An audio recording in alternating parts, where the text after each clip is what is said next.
Sometimes the hardest part of losing everything isn't starting over. It's believing you deserve another chance. Hollis Trent knew that feeling well. At 46, divorced and barely scraping by, he'd gone from teaching music to fixing broken faucets just to pay rent. His daughter lived with his ex-wife, and every missed weekend visit felt like another piece of his heart chipping away. Then he heard about a filthy abandoned villa the county was selling for $1. His family thought he'd lost his mind. Neighbors called it a waste of time, but Hollis bought it anyway. While cleaning out the trash-filled rooms, he found a hidden door beneath the floorboards. What was inside changed everything. Would it be enough to bring his family back together? Before we jump back in, tell us where you're tuning in from. And if this story touches you, make sure you're subscribed, because tomorrow I've saved something extra special for you. The apartment where Hollis Trent lived wasn't much to look at. A studio on the third floor of a building that had seen better days, with pipes that groaned in the winter and a window air conditioner that rattled all summer long. The walls were thin enough that he could hear Mrs. Tanaka's television through the plaster, and the carpet had stains from tenants he'd never met, but it was cheap, and cheap was all he could afford these days. He kept his toolbox by the door, a battered red Craftsman that had belonged to his father. Every morning he'd check his phone for messages from the handyman service he'd signed up with 3 years ago. Small jobs mostly, leaky faucets, stuck windows, ceiling fans that wobbled, the kind of work that paid $40 an hour if he was lucky, minus the services cut. It hadn't always been this way. There was a photograph tucked into the corner of his bathroom mirror, held in place with a piece of yellowed tape. In it, a younger Hollis stood beside a grand piano in a high school auditorium, his arm around a 12-year-old girl with dark hair pulled back in a ponytail. She was holding a certificate, grinning at the camera with the kind of unself-conscious joy that only children possess. That was Ainsley, his daughter, the day she'd won second place in the regional piano competition. He'd been so proud that day he thought his chest might burst. That was 14 years ago, back when he'd been a music teacher at Riverside High School, back when he'd had a house with a yard and a wife who still looked at him with something other than disappointment, back when his life had made sense. The divorce had come slowly, then all at once. Years of small tensions, money worries, different visions for the future, the weight of his mother-in-law's constant criticism had accumulated like sediment in a river until one day the current couldn't flow anymore. His ex-wife, Beatrice, had wanted stability. She'd wanted him to leave teaching, to get a real job with better pay and benefits. She'd wanted him to be practical. But Hollis had loved teaching, loved watching kids discover Coltrane for the first time, loved seeing their faces when they finally understood chord progressions, loved the spring concerts and the jazz band performances, and the quiet satisfaction of knowing he'd helped someone find their voice. In the end, it hadn't been enough. The marriage had ended 8 years ago, and somehow he'd lost more than just his wife. He'd lost the house in the settlement, lost his confidence. And when budget cuts hit the school district 2 years later, he'd lost his job too. Now Ainsley was 24, living downtown with a life of her own. She worked in marketing for a tech company, made more money than he ever had, and saw him maybe once a month if he was lucky. Their conversations had become stilted, full of long pauses and safe topics. She loved him, he knew that, but there was a distance between them now, a gulf he didn't know how to cross. His older brother Paxton had made his opinion clear from the start. "You're wasting your life," he'd said over Thanksgiving dinner 3 years ago, in front of the whole family. 43 years old and you're fixing toilets. You have a master's degree, Hollis. This is embarrassing. Paxton owned a consulting firm, drove a Lexus, took vacations to places with names Hollis couldn't pronounce. He'd always been the successful one, the one who'd made their parents proud. Standing next to him, Hollis felt like a shadow. His sister Ingrid was gentler, but he could see the worry in her eyes whenever they met for coffee. She'd try to help, sending him job listings or telling him about positions at her company. But the pity in her voice made him feel smaller each time. The villa had been Ingrid's discovery, actually. She'd seen the listing online and sent it to him as a joke. "Look at this disaster. Someone's actually going to pay $1 for it." The auction was on a Tuesday. Hollis had taken the morning off from a bathroom remodel in Riverside Heights and driven to the county assessor's office out of pure curiosity. He'd expected a crowd, but only 7 people showed up, and most of them were there for other properties. The villa sat on Maple Crest Road, on the eastern edge of town, where the neighborhoods transitioned from modest middle-class homes to something almost rural. It had been abandoned for 16 years, ever since the owner, a retired university professor named Thaddeus Wainwright, had died without heirs. The property had gone to the county for unpaid taxes, and now they just wanted it gone. When the auctioneer brought it up, he'd been almost apologetic. "Folks, I'm required to offer this property, but I'll be honest, it's in rough shape. No water, no power, likely has structural issues. Minimum bid is $1. Nobody raised their hand. The auctioneer had started to move on when Hollis surprised himself by speaking up. $1. The auctioneer blinked. Going once, twice, sold to bidder 17 for $1. Just like that, Hollis owned a house. He'd driven out to see it that afternoon, and his stomach had dropped. The photographs in the listing hadn't done justice to how bad it really was. The villa was a sprawling 2-story structure with Spanish-style architecture. Arched windows, terracotta roof tiles, a courtyard in the center, but time and neglect had ravaged it. Windows were broken, some boarded up with plywood. The front door hung crooked on its hinges. The yard was an overgrown jungle of weeds and dead grass. Inside was worse. Squatters had been through at some point, leaving trash and graffiti. Furniture sat ruined by water damage and mold. The kitchen was gutted, appliances stolen. Every surface was coated in dust and grime. Hollis stood in the main sitting room that first day, surrounded by decay, and wondered what he'd done. His phone buzzed, Paxton calling, probably to lecture him. He didn't answer. That night, he slept on a tarp in the cleanest room he could find, his sleeping bag pulled tight against the October chill. The house creaked and settled around him, and somewhere in the walls, something small scurried. But as he lay there in the darkness, he felt something he hadn't felt in a long time. Hope. It was foolish, maybe. The house needed everything. The cost of repairs would dwarf any value the property might have. His family would say he'd made another mistake, another impractical choice that proved he'd never grow up.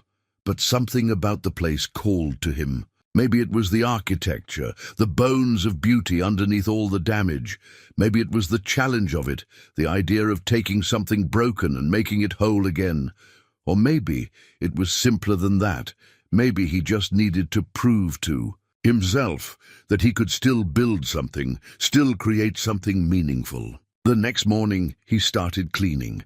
He hummed while he worked, old Sinatra tunes and Miles Davis riffs, filling the silence with the only thing that had never failed him. Music had been his first love, long before teaching, long before marriage. It was the language he understood best, the one that made sense when nothing else did. His neighbor, a woman in her 70s named Mrs. Kepler, watched him from her yard with suspicious eyes. When he waved, she didn't wave back. 3 weeks, then he'd filled a dumpster with trash and started to see progress. The main floor was cleared, the windows cleaned. He'd patched the worst of the roof leaks and replaced the front door. It was still a disaster, but it was becoming his disaster. That's when he found the journal. The master bedroom had been the last room Hollis wanted to tackle. Water damage had turned the ceiling into a patchwork of brown stains, and the carpet squelched beneath his boots. But he couldn't put it off forever. He was pulling up sections of ruined carpet when he noticed something wedged between the baseboard and the wall. A book, its leather cover warped and water-stained but still intact. He pulled it free carefully, wiping away the grime with his shirt. The pages inside were filled with handwriting, elegant and precise. A journal. The first entry was dated March 15th, 1992. Today marks 3 months since Margaret's passing. it began. "The house feels empty without her laughter. I find myself collecting these recordings as if each one might bring her back, even for a moment. She loved music so deeply, perhaps more than she loved me." Hollis sat down on the floor, transfixed. He turned the pages slowly, reading about Professor Thaddeus Wainwright's life after his wife's death. The entries spoke of loneliness, of finding solace in jazz records and old blues recordings, of building something he called the collection. One entry, dated November 1995, caught his attention. "Finished the work today. The collection is safe now, preserved as it should be.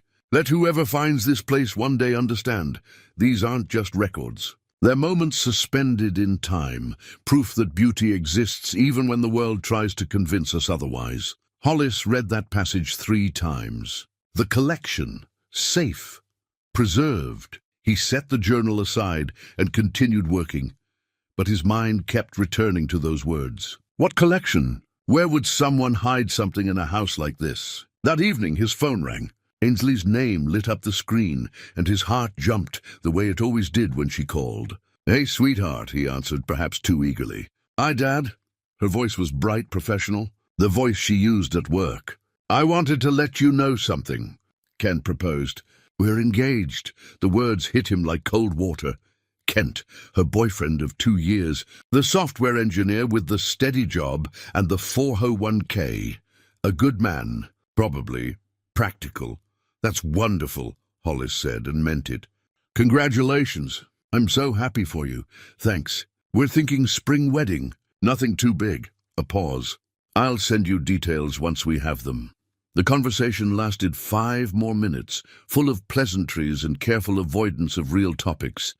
She didn't ask about the villa. He didn't mention the journal. When she hung up, Hollis sat in the darkening room and felt the old familiar ache of being peripheral to his daughter's life. She'd mentioned the engagement almost casually, like she was telling him about a dentist appointment. Once she would have called him first, before anyone else. Once he would have been the person she shared her joy with. He threw himself into work with renewed intensity over the next few days. The journal had mentioned something about the collection being safe, which suggested it was hidden. But where? The house revealed itself slowly. Hollis started noticing things he'd missed before. Architectural oddities, spaces that didn't quite make sense. The den on the main floor had always felt slightly off to him, and now he understood why. The room was smaller than it should be, given the exterior dimensions of the house. He measured carefully, comparing the interior space to what the outside walls suggested. There was a gap, roughly 8 feet of unaccounted space running along the back wall.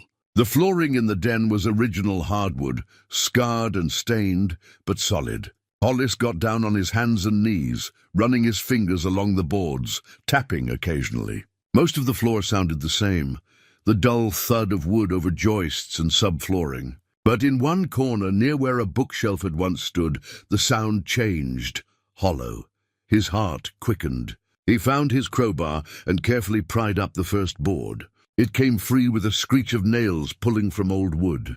Underneath was darkness and the musty smell of enclosed space. He removed 3 more boards, creating an opening large enough to see through. When he shined his flashlight down, he saw a ladder, wooden rungs leading into a small room below.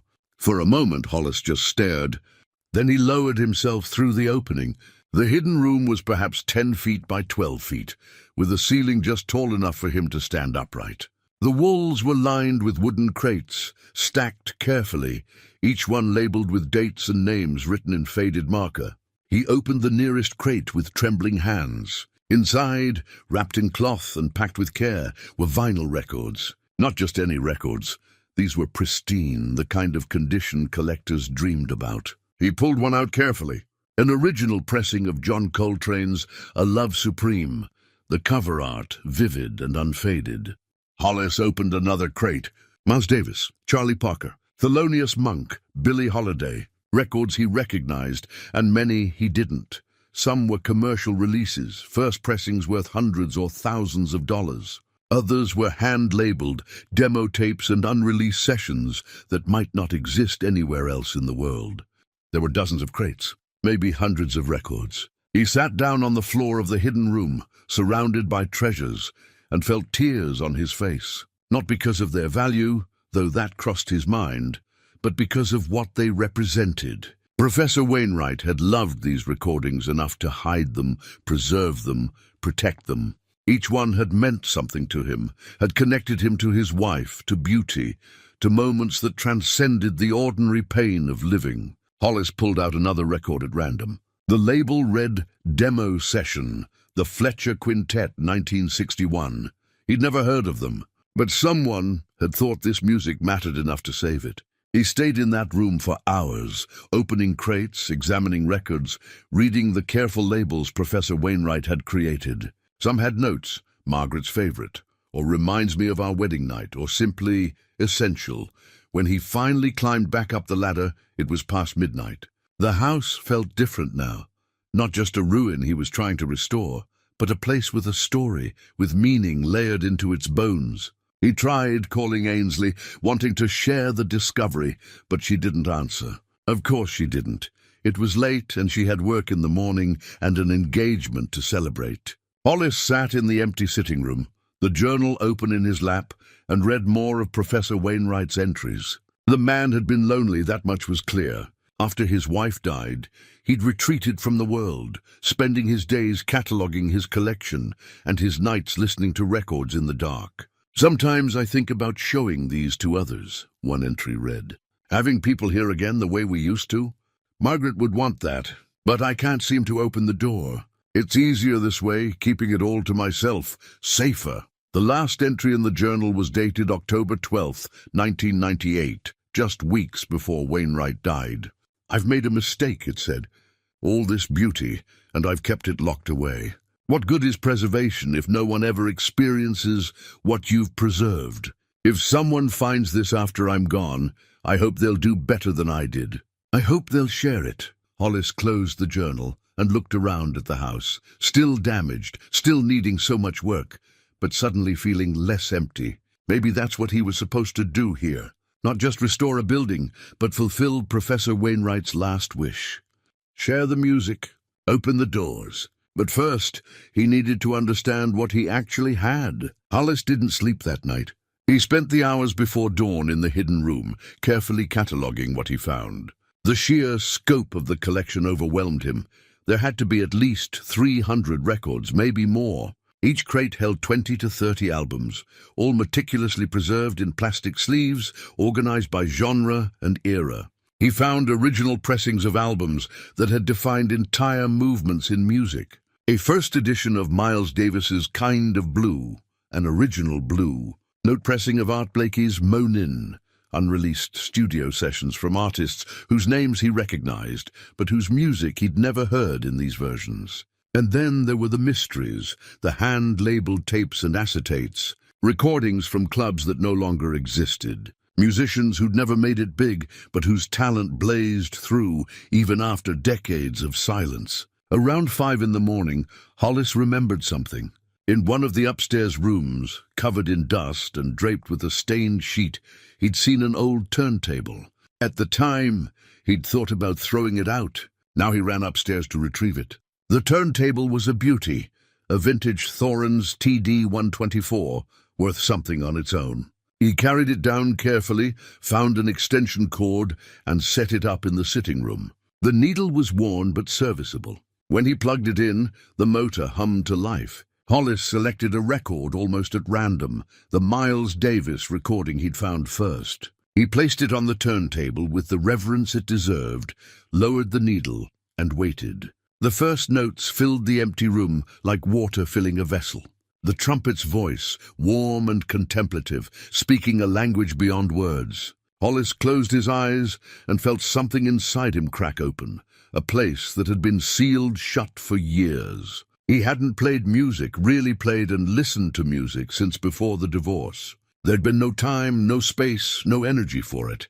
Music had become associated with loss, with the teaching job he'd loved and lost, with the part of himself he'd had to put away to survive. But here, in this ruined house with dawn breaking through dirty windows, the music was pure again. It was what it had always been, truth expressed in sound, beauty that didn't require explanation or justification. When the record ended, Hollis sat in silence for a long moment. Then he pulled out his phone and started researching. He needed to know what he had, what it might be worth. More importantly, he needed to understand the historical significance of some of these recordings. Within an hour, he'd found the name of Dr. Harlow Blackburn, a professor emeritus at the State University who specialized in jazz history and had written extensively about rare recordings. Hollis sent an email, not expecting a response for days, if at all. He attached photographs of several of the rarer pieces, the original pressings, some of the hand-labeled demo tapes. He explained the situation briefly, found hidden collection in old house, trying to understand what it is, would appreciate any insight. The response came within 20 minutes. Mr. Trent, if these photographs are legitimate, you found something extraordinary. I can be there this afternoon.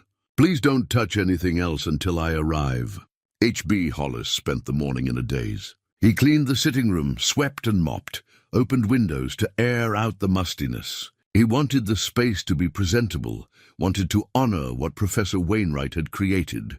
Around 9, there was a knock at the door. Mrs. Kepler stood on the porch, her expression curious rather than suspicious for the first time. I heard music this morning, she said without preamble. I haven't heard music from this house in 20 years, Hollis invited her in. She moved slowly, her cane tapping on the floor, looking around with eyes that saw past the decay to what the house had been. I knew Professor Wainwright, she said.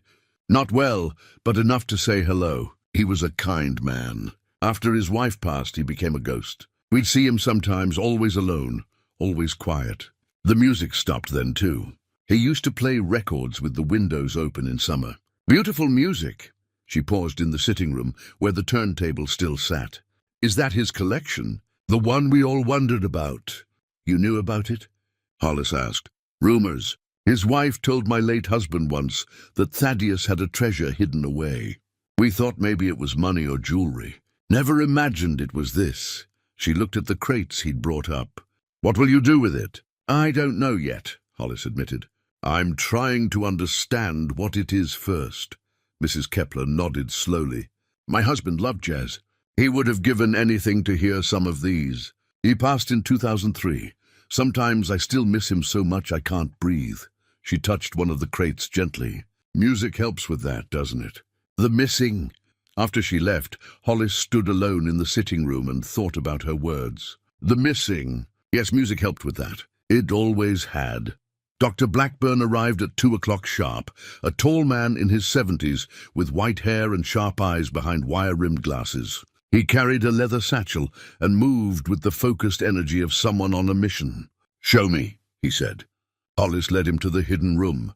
Dr. Blackburn descended the ladder carefully, and for the next 3 hours he barely spoke. He examined records, made notes in a small notebook, occasionally let out small sounds of amazement or disbelief. When he finally emerged, his face was flushed with excitement. Mr. Trent, he said, this collection is remarkable. Some of these recordings are extremely rare. A few might be unique, the only existing copies. The historical value alone is immeasurable. The monetary value is substantial as well.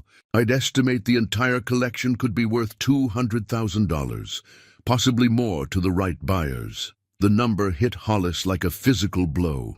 $200,000.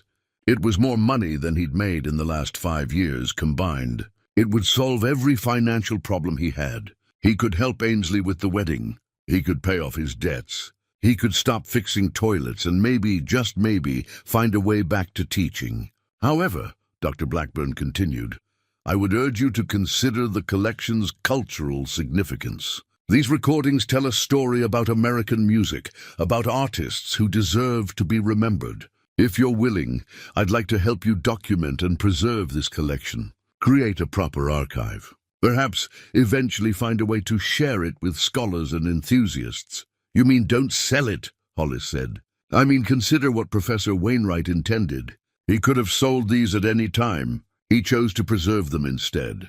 After Dr. Blackburn left, promising to return with authentication equipment, Hollis sat in the hidden room and pulled out the crumpled photograph he always carried. Him and Ainsley at the piano recital, both of them smiling. $200,000 could change his life, could change how his family saw him, could prove he wasn't the failure Paxton thought he was. But as he looked around at the carefully labeled crates, at the love and care Professor Wainwright had poured into preserving these recordings, he felt the weight of responsibility settling on his shoulders. Some things weren't meant to be sold. Some things were meant to be shared. He just didn't know yet if he was strong enough to make that choice. Dr. Blackburn returned 3 days later with a colleague, a woman named Dr. Simone Castellano, who specialized in archival preservation. Together, they spent an entire day examining the collection, photographing each piece, testing for authenticity, making detailed notes. Hollis watched them work, feeling like an intruder in his own discovery. But their passion was infectious. Dr. Castellano would hold up a record and explain its significance, how this particular pressing had been pulled from shelves due to a label dispute, or how that demo tape represented the only known recording of a legendary late-night jam session. "You have something special here," she told him during a break. "Not just in terms of value, but in terms of history. These recordings are part of our cultural heritage." Late in the afternoon, while Dr. Blackburn was cataloguing the final crate, Dr. Castellano made a discovery. Tucked beneath the last layer of records was a sealed envelope, yellowed with age. "Mr. Trent," she called, "I think you should see this." The envelope was addressed in the same elegant handwriting as the journal. "To whoever inherits this collection." Hollis's hands trembled as he opened it. Inside was a letter, several pages long, written on fine stationery. "Dear friend," it began, "if you're reading this, then I am gone, and you have found what I spent the last years of my life preserving. I hope the discovery brings you joy, as building it brought me solace in my darkest hours." Professor Wainwright's letter told the story Hollis had already pieced together from the journal, but with more detail. He and his wife, Margaret, had been married for 38 years. She'd been a music professor too, specializing in vocal performance. They'd collected records together, attending concerts, visiting record shops, building a shared passion. When she was diagnosed with pancreatic cancer, they'd been given 6 months. She'd lived for 8, and every day Wainwright had played her favorite recordings, jazz, blues, classical, everything she loved. Music had been their language when words failed. After her death, he'd thrown himself into collecting with almost manic intensity. Every record was a memory, a moment with her, a way of keeping her alive. He'd spent his savings, traveled to estate sales and auctions, tracked down rare pressings and forgotten recordings. "But somewhere along the way," the letter continued, "I made a mistake. I became so focused on preserving these treasures that I forgot their purpose. Music isn't meant to be locked away. It's meant to be shared, experienced, lived." Margaret understood that. She would open our home to students and friends, host listening parties, loan records to anyone who asked. She knew that beauty multiplies when you give it away. The letter went on. "I've become a miser of memories, hoarding what should be given freely. I'm too old now, too set in my grief to change. But perhaps you are not. Perhaps you will do what I could not. Open the doors, share the music. Let these recordings live again instead of gathering dust in the dark." The final paragraph struck Hollis deepest. "If you found this house and this collection, perhaps you needed them as much as I once did. Perhaps you're looking for something you've lost, a sense of purpose, a connection to beauty, a reason to believe that life holds more than survival. I hope these recordings give you what they gave me in my better moments. Proof that human beings are capable of creating something transcendent, something that outlasts pain and loss and time itself." It was signed simply, Thaddeus Wainwright, September 1998. Hollis read the letter twice, then a third time. When he looked up, both professors were watching him quietly. "He wrote this to you," Dr. Blackburn said gently. "Not literally, of course. But he knew someone would find this eventually. He left instructions." That evening, after the professors had gone, Hollis sat alone in the sitting room and called Ainsley. This time she answered on the second ring. "Dad, hi. I was going to call you. We've set a date for the wedding, April 27th. I know that's only 5 months away, but Kent's parents can't travel in summer, and we didn't want to wait a whole year." "April is perfect," Hollis said. "Ainsley, I need to tell you about something I found." He explained the collection, trying to keep his voice steady. He told her about the hidden room, the rare recordings, what the professors had said about their value. He read her parts of Wainwright's letter. When he finished, there was a long silence. $200,000, she finally said. "Dad, that's incredible. That would solve everything for you." "It would," he agreed. "But you're not sure if you want to sell it." It wasn't a question. "No," he admitted. "I'm not sure." Another pause. "What does Kent think?" What do you think you should do?" Hollis smiled despite himself. The Freudian slip told him something. "What does Kent think about what?" "About the wedding. We're trying to keep it small, but his parents want to invite everyone they know. It's turning into this big production, and I don't know. I guess I'm feeling overwhelmed." They talked for another 20 minutes, the longest conversation they'd had in months. She told him about the wedding planning stress, about her job, about Kent's family. He told her about the villa's restoration, about Mrs. Kepler and her stories, about Professor Wainwright. Before she hung up, she said, "Dad, about the collection. Don't let anyone pressure you into selling if it doesn't feel right. I know Paxton will tell you you're being impractical, but honestly, when has being practical ever made you happy?" After the call, Hollis sat in the dark and thought about her words. When had being practical ever made him happy? Never. Every time he'd chosen the safe path, the reasonable path, he'd ended up more lost than before. The next morning, he made a decision. He called Dr. Blackburn and asked if it would be possible to sell just a few pieces from the collection, enough to cover the villa's immediate restoration costs and get him through the next few months financially. "Of course," Dr. Blackburn said. "I can connect you with reputable collectors." "Which pieces were you thinking?" Hollis had already identified 3 records that, while valuable, weren't unique. Common enough that copies existed in other collections, rare enough that serious collectors would pay well for them. He could raise about $15,000, enough to breathe without depleting what Wainwright had built. "I want to keep the collection together," he told Dr. Blackburn. "Almost all of it, anyway. But I need to be able to support myself while I figure out what to do with it."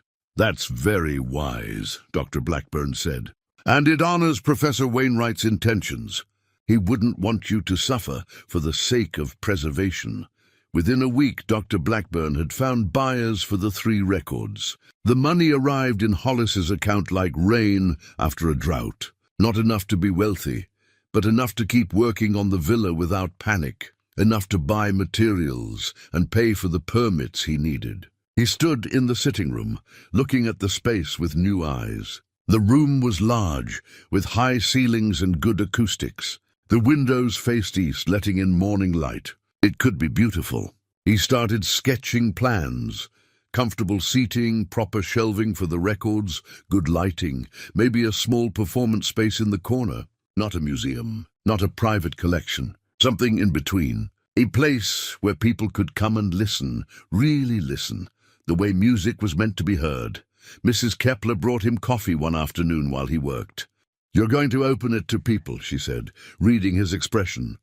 "Like it used to be." "Maybe," Hollis said. "If I can figure out how," she smiled. "My husband would have loved this. There are others in the neighborhood who would too. We're not all gone yet, those of us who remember what it was like when music mattered." As she left, Hollis realized something.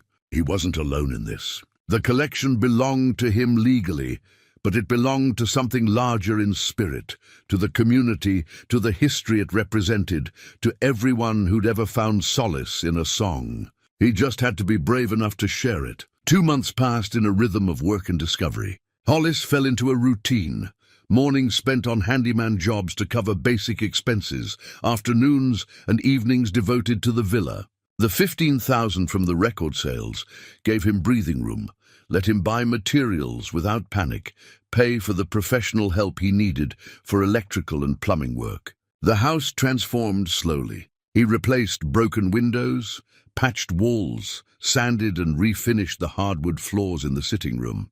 Each improvement revealed more of the villa's original beauty: the craftsmanship in the crown molding, the elegant archways between rooms, the way light moved through the space at different times of day. He worked alone mostly, but Mrs. Kepler stopped by regularly with food and stories. She told him about the neighborhood's history, about when Maple Crest Road had been considered prestigious, about the families who'd lived here before suburban sprawl moved the money elsewhere.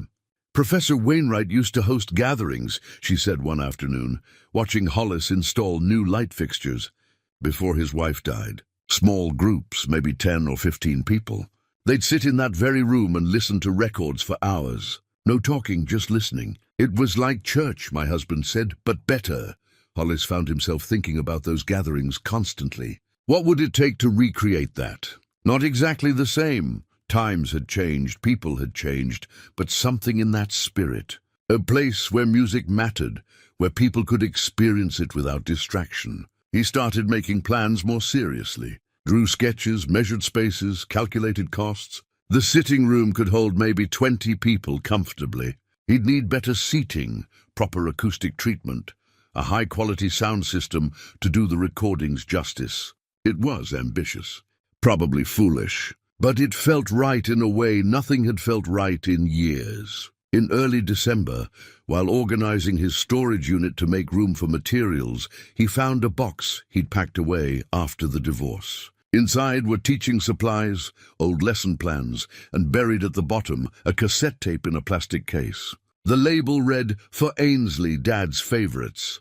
He remembered making it when she was 12, right after the piano competition. A mixtape of songs he wanted her to know: Ella Fitzgerald, Louis Armstrong, Bill Evans, Nina Simone. He'd recorded it on an old tape deck, adding commentary between tracks, explaining why each song mattered to him. He'd given it to her, and she'd listened to it constantly for months, until the divorce changed everything and the tape disappeared into a box, forgotten. Hollis sat on the floor of the storage unit and held the cassette like it was made of glass. This small thing represented a time when he and Ainsley had spoken the same language, when music had been a bridge between them instead of a reminder of what he'd lost. He put it in his pocket and drove to the villa. That evening he called her. "I found something today," he said when she answered.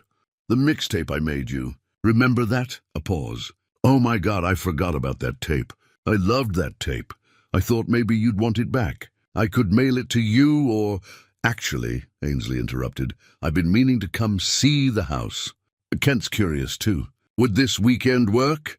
Saturday arrived cold and bright.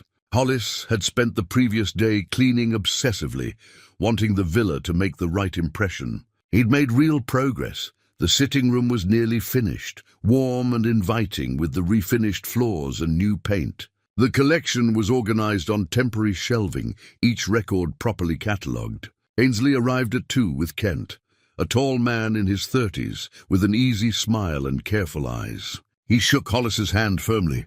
"Mr. Trent, I've heard a lot about this place. Please call me Hollis. Come in, I'll show you around." He gave them the tour, starting with the main floor. Ainsley moved through the rooms with visible surprise, touching walls, looking out windows, taking in the transformation. "Dad, this is incredible. I can't believe you did all this yourself." "Not entirely myself. Had help with the electrical and plumbing. But most of it, yes." In the sitting room, he showed them the collection. Kent examined the records with genuine interest, asking intelligent questions about provenance and preservation. Ainsley was quieter, her eyes moving around the space. "You're going to open this to people?" she asked. "That's the idea. A listening library. Free to anyone who wants to come," he paused. "I know it sounds impractical." "It sounds like you," she said softly. He played records for them, curating a short program.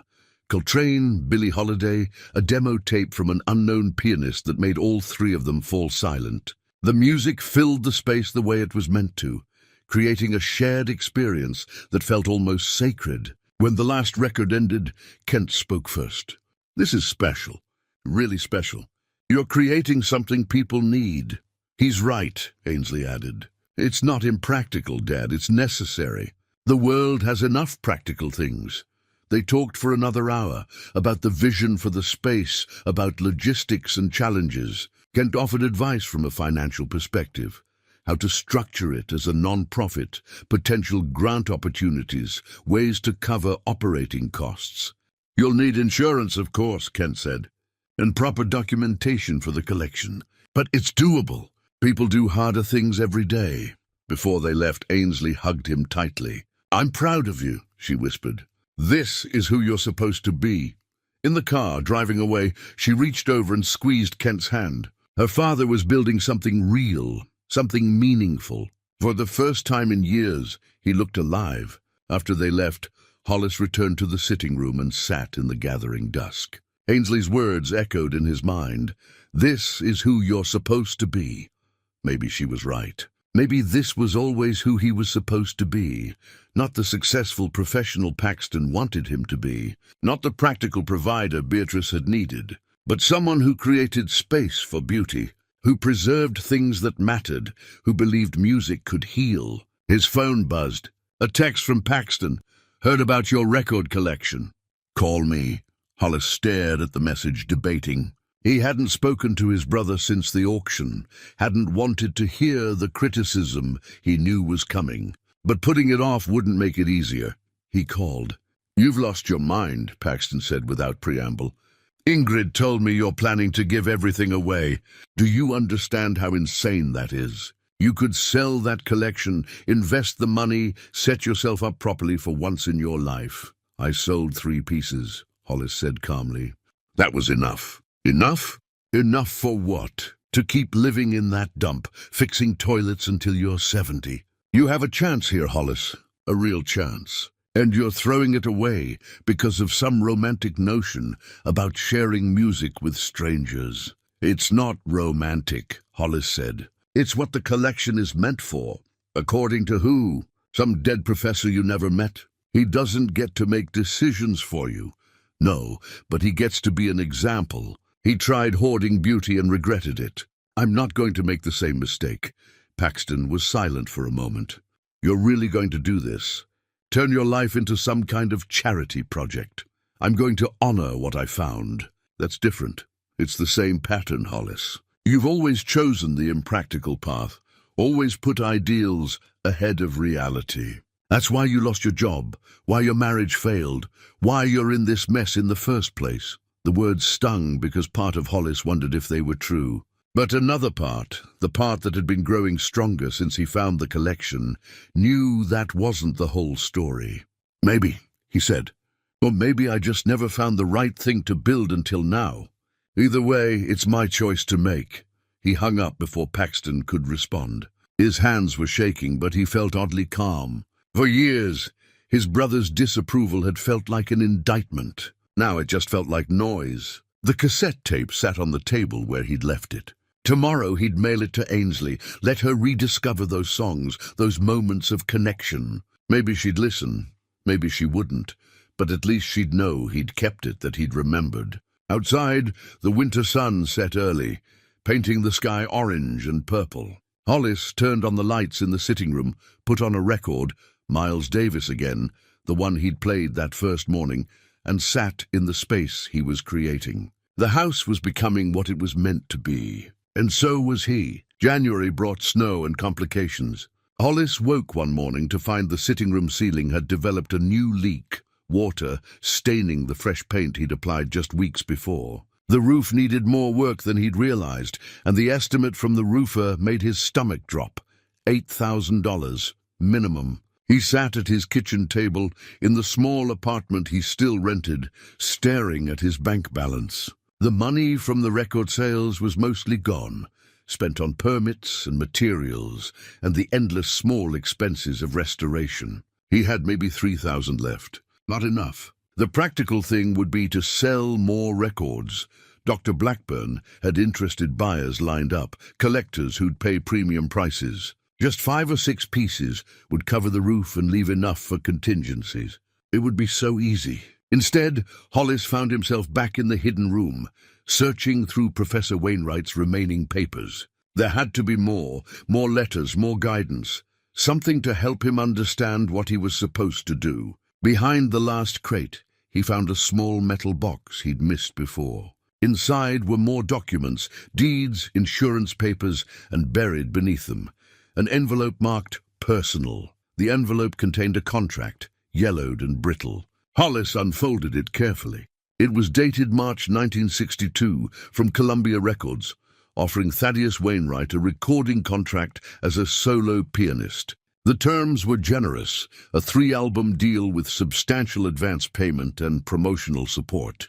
At the bottom, where the signature should be, there was only blank space. Wainwright had never signed it. Attached was a handwritten note on Columbia letterhead. "Thaddeus, we need your decision by Friday. This is your chance. Don't let it slip away." Bernard Klein, A&R. Hollis found his answer in the journal in an entry dated that same week. "Margaret says I should sign. The money would be life-changing, but they want commercial material, want me to modify my style for mass appeal. I've spent 20 years developing my voice as a pianist. If I compromise that now, what's left? She says she'll support whatever I choose. I know she means it, but I also know she worries about money, about our future. Still, I can't do it. I'd rather teach and play for myself than become a product." Is that selfish? Perhaps. But it's honest. There it was, Wainwright's choice, the same choice Hollis faced now. Security versus authenticity. The practical path versus the true one. The difference was that Wainwright had someone who supported him either way. Hollis had criticism from one brother, worried support from his sister, and a daughter who was proud but distant. Mrs. Kepler found him sitting in the hidden room that afternoon, the unsigned contract in his hands. "You look troubled," she said, lowering herself down the ladder with surprising agility for her age. He showed her the contract, explained the situation, the roof, the money, the choice.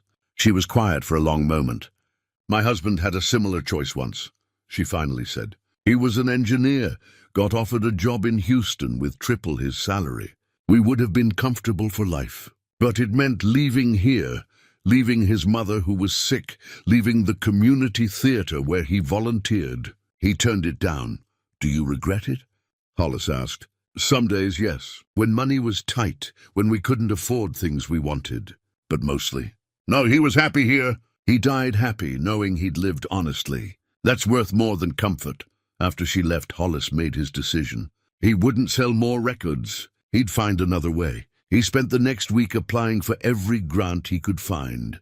Arts preservation, community development, historic restoration. He reached out to local arts councils, cultural foundations, anyone who might support what he was trying to build. Most didn't respond. A few sent polite rejections. But one, a small emergency fund run by the County Arts Commission, asked for more information. He wrote them a detailed proposal, explaining the collection's significance, Wainwright's vision, his plan for the listening library.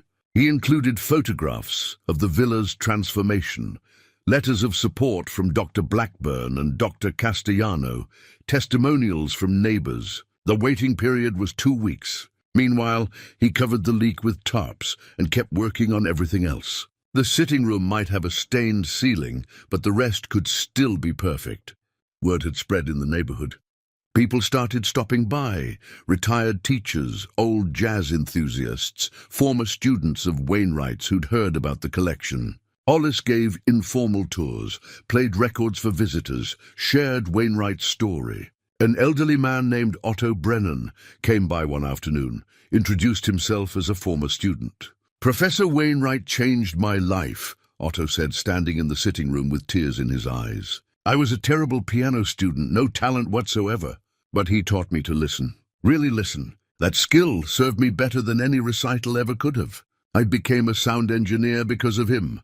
More stories like that emerged. A woman who said Wainwright had loaned her records when she couldn't afford to buy them. A former colleague who remembered his generosity with struggling students. People who'd been touched by his teaching, by his passion for music, by his belief that beauty should be accessible.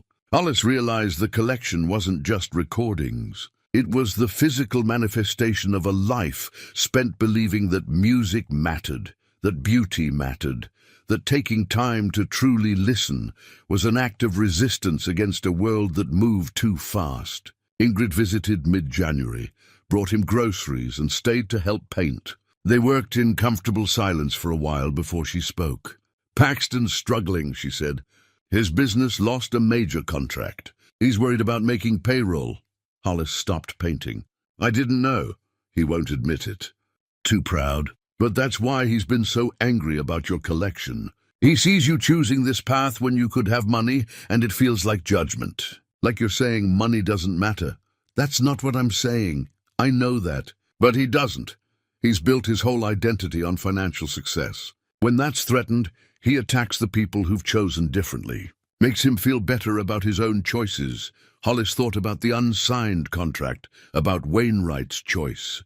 "Do you think I'm being foolish?" "Keeping the collection." Ingrid set down her paintbrush. "I think you're being brave. Foolish might be easier, honestly. But you're doing something that matters, and that takes courage. I'm proud of you, little brother. Even if Paxton can't say it." The day before Ainsley's wedding, the letter arrived from the County Arts Commission. Hollis opened it with trembling hands, barely daring to hope.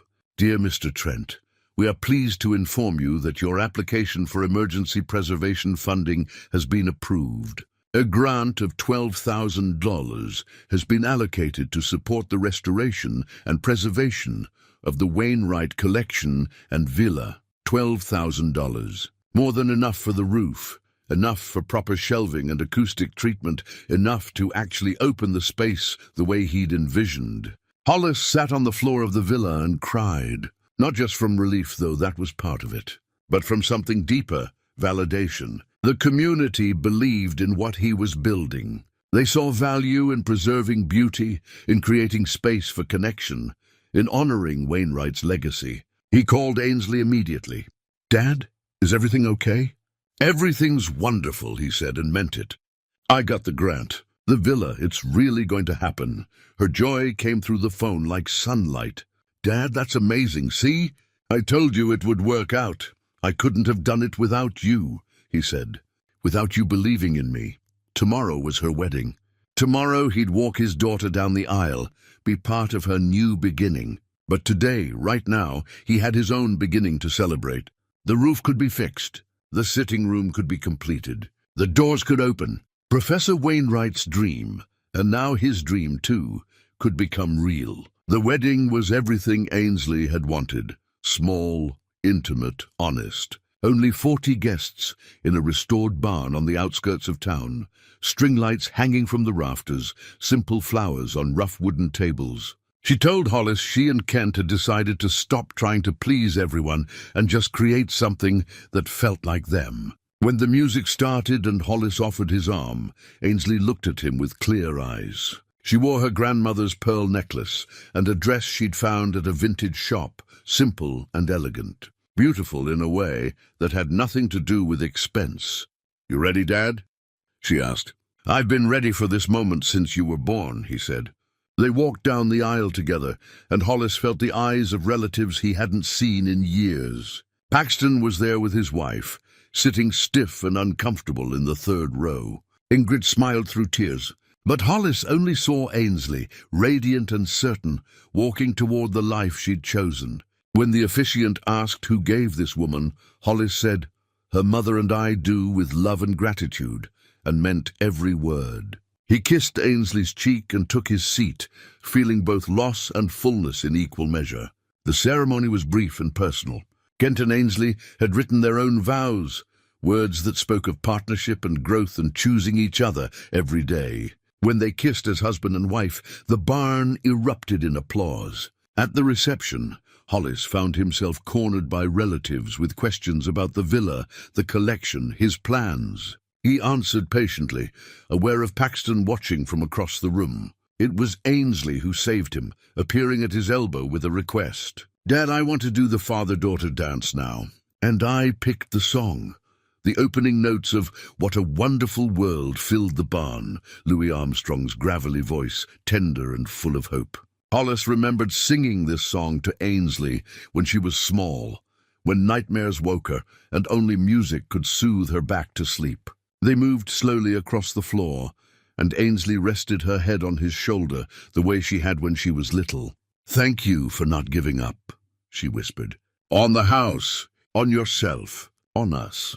Thank you for giving me another chance," he said. When the song ended, she pulled back and looked at him seriously. "I need to tell you something. Kent and I talked about it.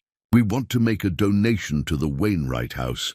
Not a lot, we're not rich, but enough to help get it started. Consider it a wedding gift to you."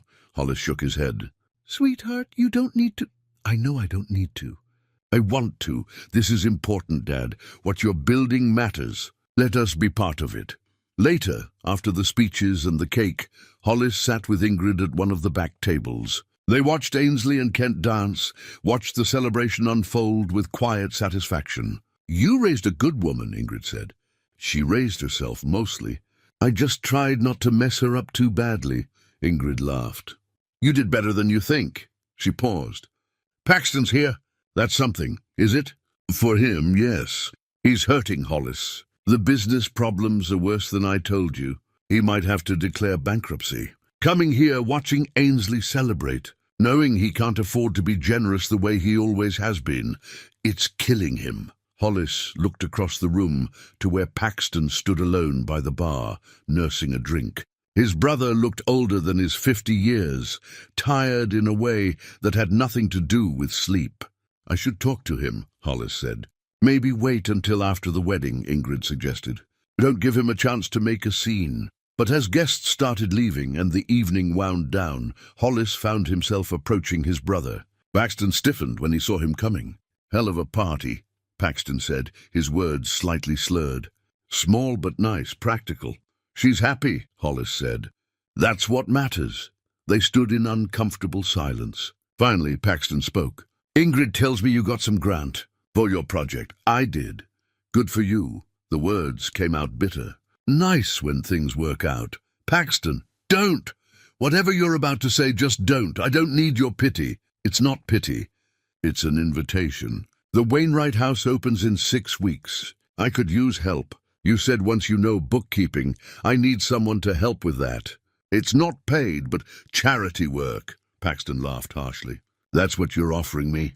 Volunteer work at your little passion project?" "I'm offering you a chance to be part of something meaningful," Hollis said quietly. "No judgment, no expectations. Just an opportunity." Paxton stared at him, emotions warring across his face. For a moment, Hollis thought he might accept. Then his brother shook his head. "I don't need your handouts, Hollis. I'll figure out my own problems." He walked away, leaving Hollis standing alone. Ingrid appeared beside him. "You tried," she said. "That's more than he deserved, given how he's treated you. He's our brother." "He's hurting, and too proud to accept help." "That's not your fault."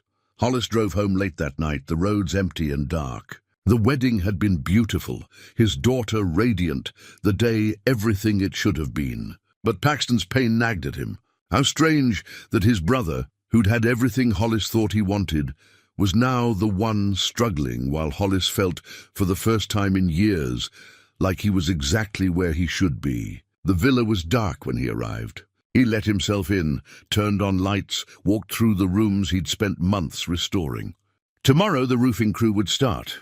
Next week, the new shelving would be installed. In 6 weeks, these doors would open to the public. He went down to the hidden room one last time, running his hand along the crates. How strange that this discovery had changed everything, not because of its monetary value, but because it had given him purpose, direction, a reason to believe his life could still mean something. He picked up the sealed envelope he'd found weeks ago, the one marked, "To whom it may concern."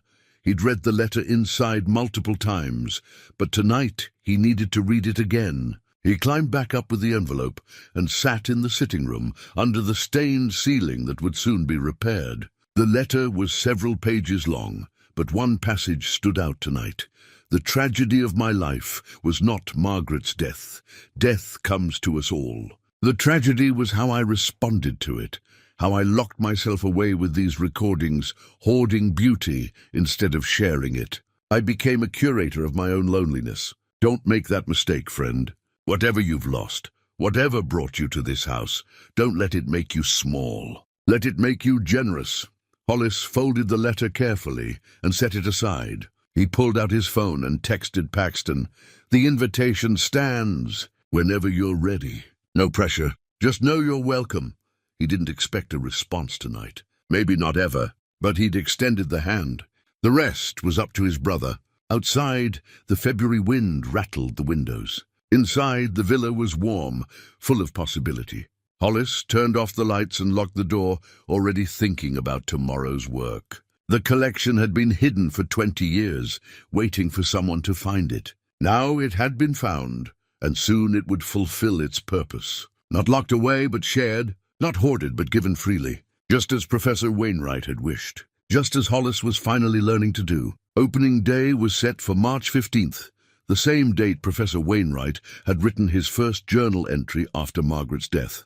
Exactly 33 years later. Hollis had 6 weeks to finish everything, and the list of tasks felt endless. The grant money arrived in early February, and with it came validation that felt almost spiritual. The county believed in what he was building. That meant something. The roofing crew finished their work in 4 days, replacing damaged sections and sealing everything properly. When the first rain came, Hollis stood in the sitting room and watched the ceiling stay perfectly dry. Such a small thing, but it felt like victory. Dr. Blackburn returned with a team of graduate students to help properly catalog and organize the collection. They worked methodically, creating a database with detailed information about each recording. Provenance, condition, historical significance. The students treated the records with reverence, understanding they were handling pieces of cultural history. "This collection should be in a museum," one student said, carefully examining a rare Billie Holiday acetate. "It is in a museum," Dr. Blackburn corrected gently. "Just one that's alive, that people can experience intimately. That's more valuable than glass cases." Local musicians started appearing, drawn by word of mouth. A jazz guitarist named Felix Drummond asked if he could perform at the opening. A blues harmonica player named Yolanda Cross wanted to know if there would be regular sessions. Hollis said yes to everyone, feeling the vision expand beyond what he'd originally imagined. Mrs. Kepler organized a neighborhood meeting at her house.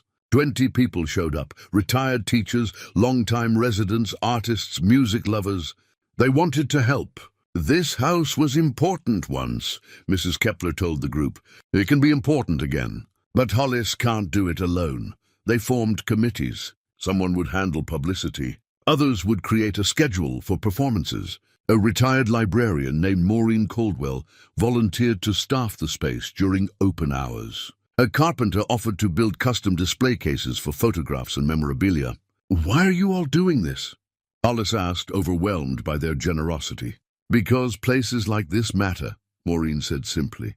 "Because the world needs more spaces where people can slow down and actually experience beauty. Because you're giving us a gift, and we want to give back." The work intensified as March approached. Hollis spent 16-hour days at the villa, installing shelving, arranging seating, setting up the sound system. Kent came by on weekends to help with the bookkeeping setup, teaching Hollis how to track donations and expenses properly. "You'll need insurance," Kent said, "and you should register as a non-profit eventually. But for now, just focus on opening. The rest can come later." Ainsley visited one Saturday with lunch for everyone. She walked through the nearly finished space with visible emotion. "Dad, this is beautiful. Really beautiful." The sitting room had been transformed. Comfortable chairs and small sofas arranged in intimate clusters. Soft lighting that could be adjusted for different moods. The record collection displayed on custom shelving, organized and accessible. Photographs of Professor Wainwright and Margaret on the walls, their story preserved. "I keep thinking about what you said at the wedding," Hollis told her, "about not giving up. There were so many moments when I almost did, when it seemed impossible. But you didn't," she said. "That's what matters." 2 weeks before opening, disaster struck. The final building inspection revealed code violations Hollis hadn't known about: inadequate fire exits, missing emergency lighting, outdated electrical panels in 2 rooms. The inspector was apologetic but firm. "I can't give you an occupancy permit until these are fixed. I'm sorry, the repairs would cost another $4,000. Money Hollis didn't have. The grant funds were depleted, his savings exhausted. He sat in his truck after the inspector left and felt the weight of impossible choices settling on his shoulders. He could delay the opening, but the musicians were scheduled, the publicity had gone out, people were expecting something. He could ask for donations, but that felt like begging. He could, the thought made him sick, sell more records. Or he could ask for help. That evening, Hollis swallowed every ounce of pride he had left and called Paxton.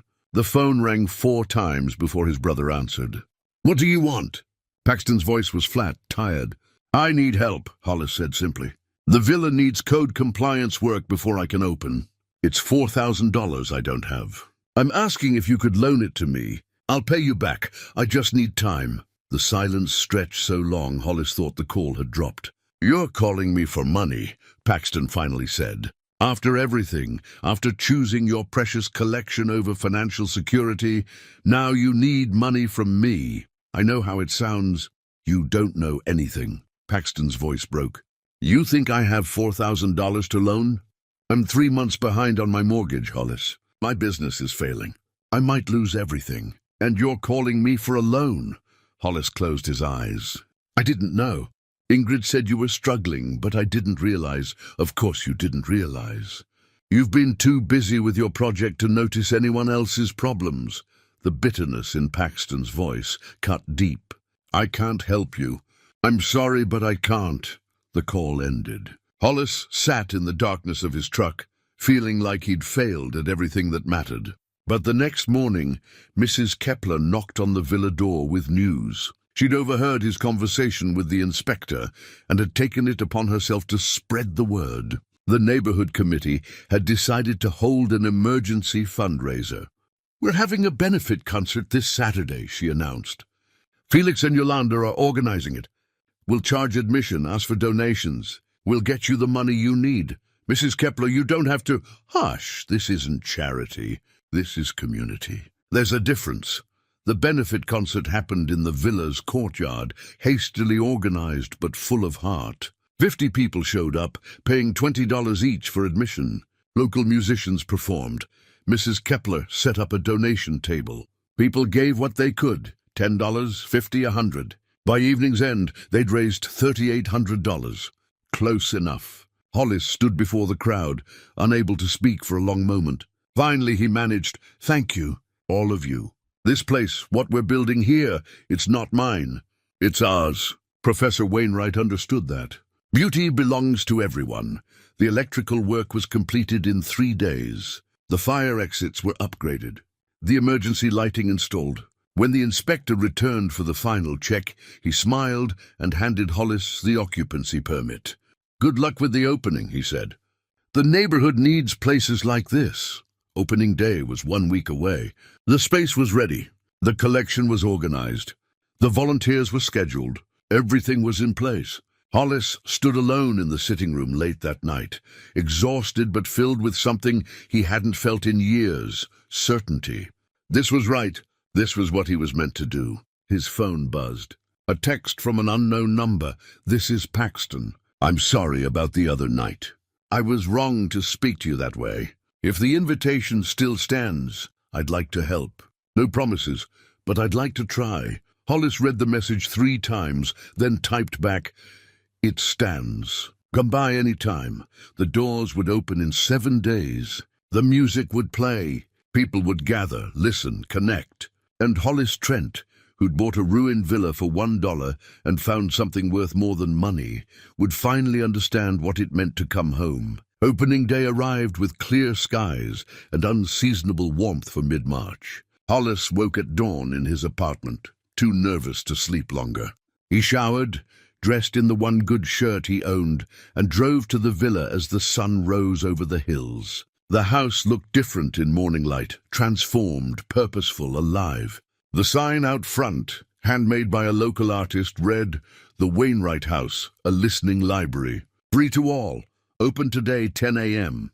Inside, Hollis made final adjustments. He straightened chairs, dusted shelves one more time, tested the sound system. On the entrance table, he placed the guest book Kent and Ainsley had given him as an opening gift, a beautiful leather-bound volume with Wainwright House embossed on the cover. Beside it, he set the framed photograph of Professor Wainwright and Margaret, the one he'd found in the hidden room. They smiled at the camera, young and full of hope, unaware of the loss and loneliness that would come, but also unaware of the legacy they'd create. Mrs. Kepler arrived at 9:30 with a platter of cookies, arranged carefully on her grandmother's china. "For the guests," she said, setting them on a side table. "First impressions matter." Dr. Blackburn arrived next, with several colleagues from the university, all eager to see the finished space. They walked through reverently, admiring the organization, the care taken with each detail. "You've created something special," Dr. Blackburn told Hollis. "This is exactly what Professor Wainwright hoped for." By 9:45, a small crowd had gathered outside. Hollis recognized some faces, neighbors, volunteers who'd helped with the fundraiser, Otto Brennan, who'd been Wainwright's student. Others were strangers, people who'd seen the article in the local paper or heard word of mouth. At 9:58, Ainsley and Kent arrived. She hugged her father tightly. "Proud of you, Dad," she whispered. At exactly 10 o'clock, Hollis unlocked the front door and stepped back. The crowd filed in slowly, quietly, as if entering sacred space. Hollis greeted each person, shook hands, welcomed them. The sitting room filled with people examining the collection, reading the information cards Dr. Blackburn's students had created, looking at photographs on the walls. The atmosphere was hushed, respectful, full of anticipation. Hollis had prepared a brief welcome. He stood near the fireplace, and gradually people gathered around him. "Thank you all for coming," he began, his voice steadier than he felt. "This house has a story, and I'd like to share it with you." He told them about Professor Wainwright, his life, his love for Margaret, his decades of collecting, his regret at keeping it all locked away. He told them about finding the hidden room, reading the letters, understanding what he'd been asked to do. "Professor Wainwright wrote that beauty multiplies when you give it away," Hollis said. "He learned that lesson too late to fully live it, but we can learn it now. This collection doesn't belong to me. It belongs to all of us, to anyone who wants to sit quietly and listen, really listen, to music that has survived because it matters." He gestured to the shelves of records. "This isn't a museum where you look but don't touch. This is a living space. Take a record, play it, share it. Bring your friends. Bring your children. Bring your sadness or your joy. Music holds all of it." Someone in the back started clapping, and the applause spread through the room. Hollis felt his throat tighten with emotion. "One more thing," he said. "My daughter and her husband signed the guest book first this morning, but I want to invite each of you to add your names. This is your house too now. You're part of its story." The first record he played was, fittingly, the Miles Davis recording he'd discovered that first morning in the hidden room. As the trumpet's voice filled the space, the crowd fell silent, listening. Hollis watched their faces. Some closed their eyes, some nodded with the rhythm, some simply stared into space, lost in memory or feeling. This was what music was supposed to be. Not background noise, not something consumed while multitasking, but an experience that demanded presence. Throughout the day, people came and went. Some stayed for hours, moving between records, reading the collection notes, talking quietly with others. Musicians arrived, Felix Drummond with his guitar, Yolanda Cross with her harmonica. They played informal sets in the corner, adding live music to the recorded treasures. Older visitors shared memories of seeing these artists perform, of buying these albums when they were new, of what the music had meant to them at different points in their lives. Younger people discovered recordings they'd never heard, artists they'd never known, existed. Maureen Caldwell, the retired librarian, stationed herself near the collection and helped people navigate it, suggesting records based on their interests, creating impromptu programs of listening. Around 2 o'clock, the door opened and Paxton walked in. He stood in the doorway uncertainly, looking around at the crowd, the space, the transformation. Hollis crossed to him immediately. "You came. I said I would." Paxton's voice was quiet. I wanted to see what you've built. Hollis gave him a tour, explaining the layout, the collection organization, the vision for regular programming. Paxton listened without comment, examining everything carefully. In the hidden room, which Hollis had left accessible for tours, Paxton stood among the crates and shook his head slowly. You could have sold all this, made a fortune, lived comfortably for the first time in years. I could have, Hollis agreed. But then I'd just have money. This way I have purpose. Paxton was quiet for a long moment. I've spent my life chasing money, building a business, trying to be successful, and I'm about to lose it all. Meanwhile, you bought a house for $1 and created something that actually matters. He looked at his brother. I've been angry at you for making different choices, but really I was angry at myself for making the wrong ones. They weren't wrong, Hollis said. They were just different. We both did what we thought we should do. Maybe. But I think you were wiser than I was. Paxton managed a small smile. So, about that bookkeeping help you mentioned. If the offer still stands, I could use something to focus on besides my own problems. It stands. They climbed back up to the main floor, where the afternoon light slanted through windows, illuminating dust motes dancing in the air. A Coltrane record played, complex and searching. People sat scattered around the room, lost in listening. Paxton found a seat in the corner and simply sat, letting the music wash over him. Hollis watched his brother's rigid posture slowly soften, saw something in his face release. This was what the space was for, healing connection, the simple but profound act of being present with beauty. As the day wore on and the sun began to set, Hollis stood in the doorway between rooms and looked at what he'd created. Not alone, never alone, but with help from Ainsley, from Mrs. Kepler, from the community that had believed in this vision. The house was alive again, just as Professor Wainwright had wanted. And so was Hollis. The opening day stretched into evening. Someone suggested bringing in food, and before long it had turned into an impromptu gathering.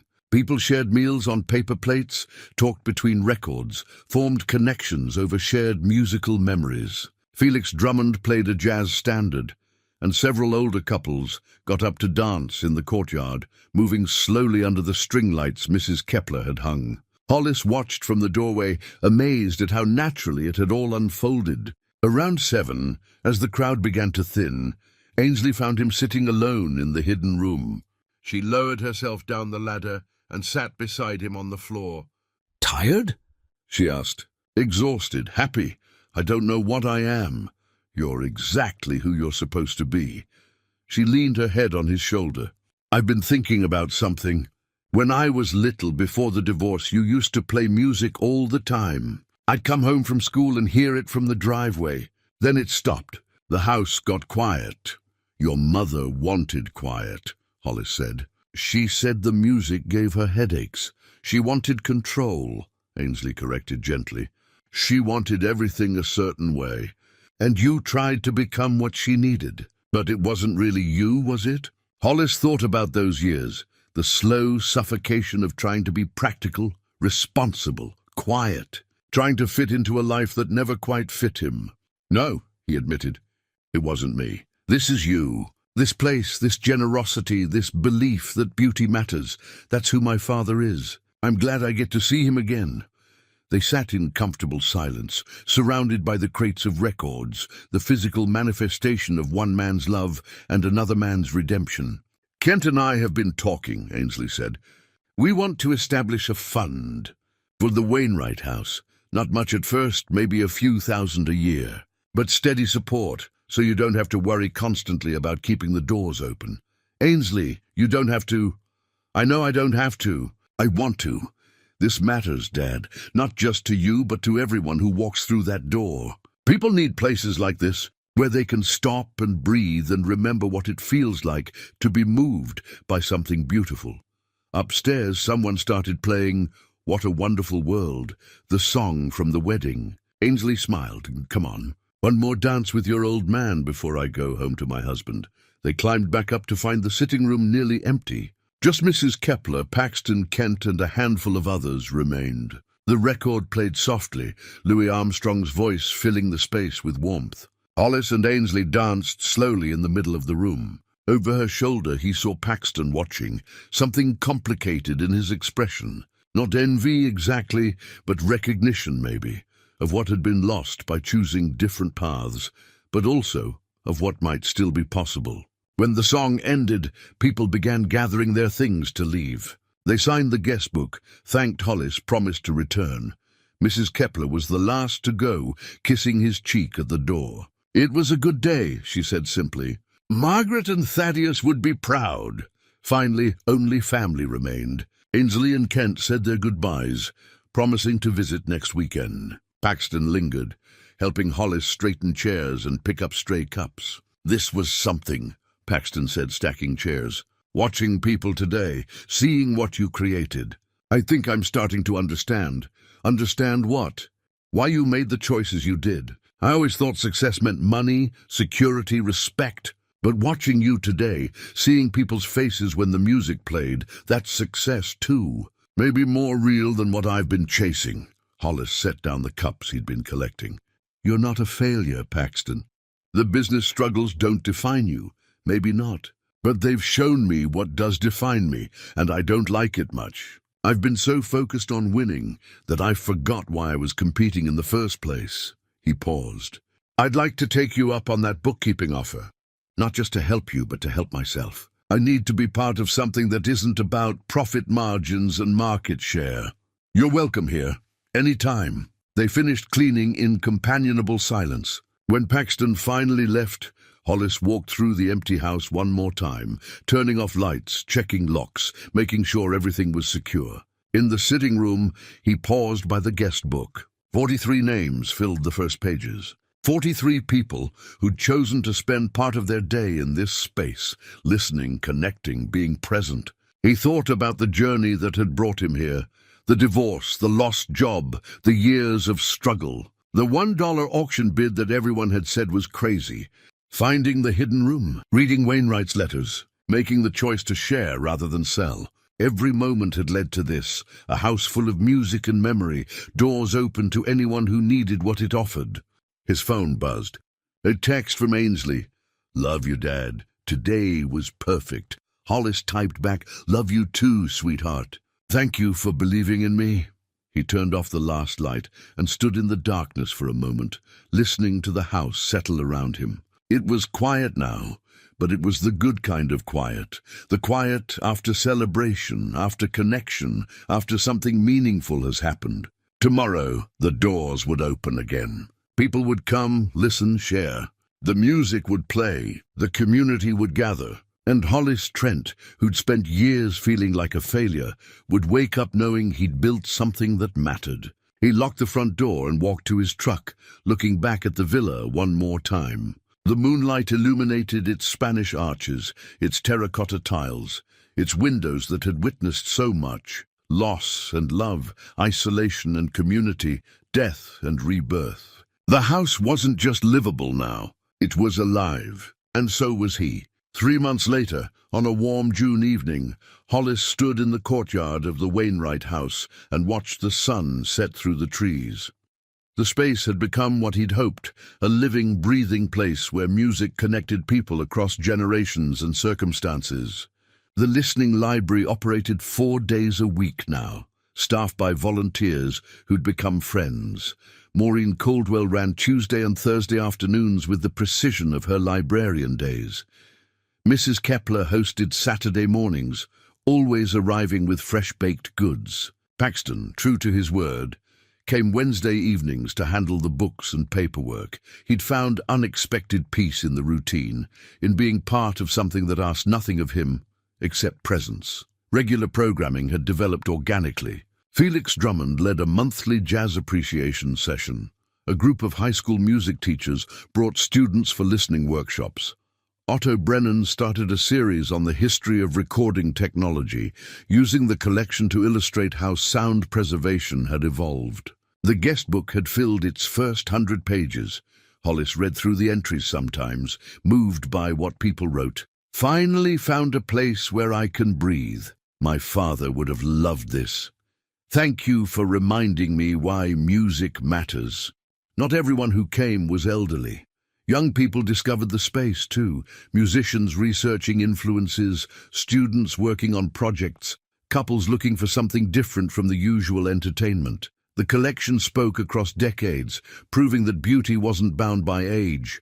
Financially, the house survived on a patchwork of small donations, occasional grants, and support from people like Ainsley and Kent, who believed in the mission. It wasn't comfortable, but it was sustainable. Hollis had learned to live on less, and found he needed less than he'd thought.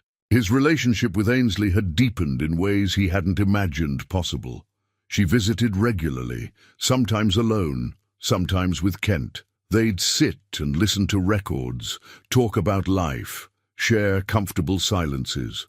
The distance that had marked their relationship for years had dissolved, replaced by genuine connection. She was 3 months pregnant now, glowing with it. When she told him, he'd cried, not sad tears but overwhelmed ones, grateful to be included in this joy, to know he'd be part of his grandchild's life. Even his relationship with Paxton had found new ground.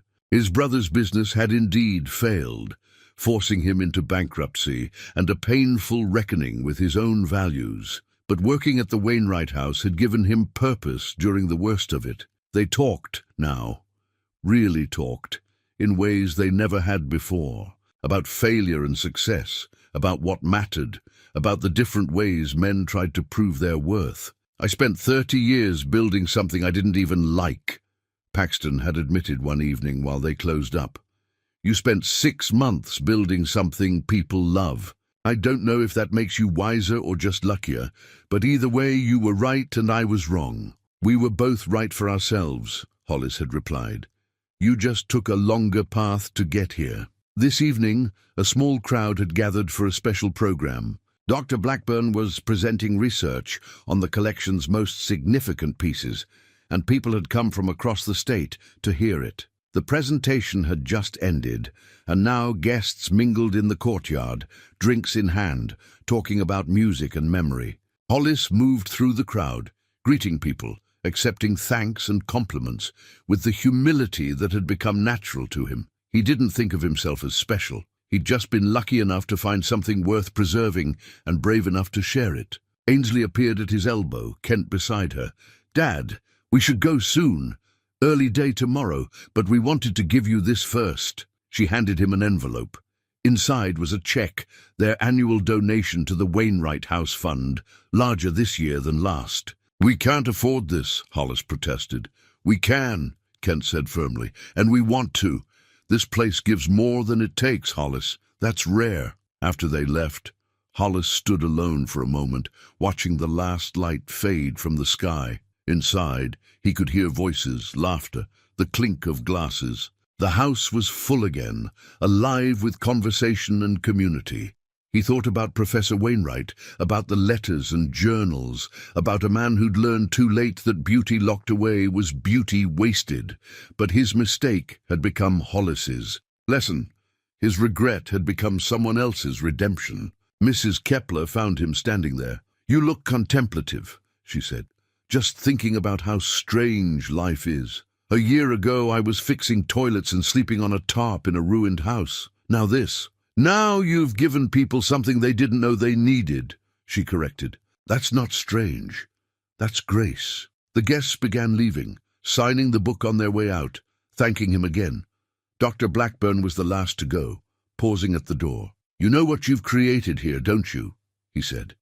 It's not just a library or a museum. It's proof that one person's choice to share rather than hoard can change a community. Professor Wainwright would be grateful. But more than that, he'd be happy. This is what he wanted. After everyone had gone, Hollis walked through the empty rooms one final time. He straightened a few chairs, adjusted a photograph on the wall, checked that the turntable was properly covered. Small tasks that had become ritual, that grounded him in the reality of what he'd built. In the sitting room, he paused by the guest book and read the day's entries. Someone had written, My grandmother brought me here today. She cried during the Billie Holiday record. Afterward, she told me stories about her youth I'd never heard before. Thank you for giving us that gift. Hollis closed the book gently and turned off the lights. Outside, he locked the door and stood for a moment on the porch, looking at the sign that read the Wainwright House. Not his house, not anymore. It belonged to everyone who walked through those doors, everyone who found connection or solace or joy in the music preserved within. He'd bought it for $1 and found something priceless, not in the collection's monetary value, but in its power to bring people together, to remind them that beauty still existed, that taking time to truly listen was an act of rebellion in a world that moved too fast. The villa wasn't just livable, it was alive, filled with purpose and community and love. And Hollis Trent, who'd once believed he'd lost everything that mattered, had discovered that sometimes the smallest investments yield the greatest returns. Not in money, but in meaning. Not in possessions, but in purpose. Not in what you keep, but in what you share. He walked to his truck, already thinking about tomorrow. More visitors would come, more music would play, more stories would be told. The doors would open again, and the house, Professor Wainwright's house, his house, everyone's house, would continue doing what it was always meant to do: give beauty away and watch it multiply.